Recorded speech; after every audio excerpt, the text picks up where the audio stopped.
Hello, আসসালামু আলাইকুম।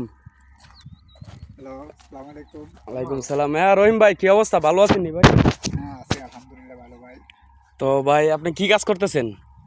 ভাই আমরা আসলে কি কাজ করতেছি? আমরা তো এই কাজ দেশে করি না, এখন সৌদি আরব আসি করতেছি। মাঝরাতে কাজ করতেছি।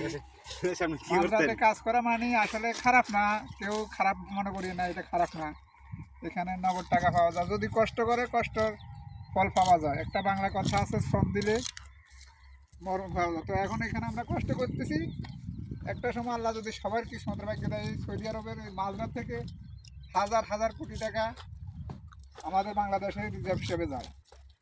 তাই একটা কথা মনে রাখবেন, এই কষ্টটা আমরা যদি দেশে করি, সৌদি আরবে যদি 50,000 কামাই, দেশে 1 লাখ টাকা কামাইতে পারবো ইনশাআল্লাহ, আল্লাহ ভরসা। আল্লাহর রহমতে। তাই এটা সত্যি নি? সবচেয়ে কথা, এটা সবচেয়ে মাথা রাখবেন। আর একটা কথা সবচেয়ে গুরুত্বপূর্ণ, আমরা যারা বিদেশ থেকে মানুষ গেলে বলি, রে চা খাবা না কা, এই কাজ করে না কা, এই আসলে মাত্র কাজ করে কা, সে যে বিদেশ আসছে সেই কষ্টটা বুঝে গেছে। এই কারণে সে একটা টাকা অপচয় খরচ করে না, একটা মিনিট অপচয় টাইম দেয় না, বুঝছেন? মানে আপনি কোন কথাটা বুঝাইতে চাচ্ছেন আমি একটু সংক্ষেপে বুঝাই। মানে একটা প্রবাসী যদি দেশে আমি যায়, আমি আপনাকে বলি, আপনি যদি না বুঝেন, আমি নিজে দেশে থাকতে মানুষকে বলতাম, আমার একটা বাড়া গেছে বা পাড়া প্রতিবেশী গেলে বলতাম, কি রে এই মানুষটা এত কিপটামি করে কেন? বাজার আসলে আমাদেরকে কাউকে চা খাবা না, সে নিজে বাজে খায়, নিজে বাজে সুন্দর করে চলে যায়, বা আসলে মতো সে কাম কাজের জন্য এত ইয়ে কেন? আসলে সে তো বিদেশ আসে বুঝে গেছে টাকা কি জিনিস। আমরা যারা দেশে বাংলাদেশে থাকি সে টাকার কোনো মর্মই বুঝে না। আমাদের ফ্যামিলি যারা, প্রত্যেক বাঙালি ফ্যামিলি টাকার কোনো মর্ম বুঝে না, শুধু বিদেশ না আসলে। প্রবাসে না আসলে বাস্তবতা কি জিনিস এটা আমরা চিনতাম না। না, এটা কখনো চিনবে না। তো ভাই মাজরা কি মানে এখন নিরাইতেছেন?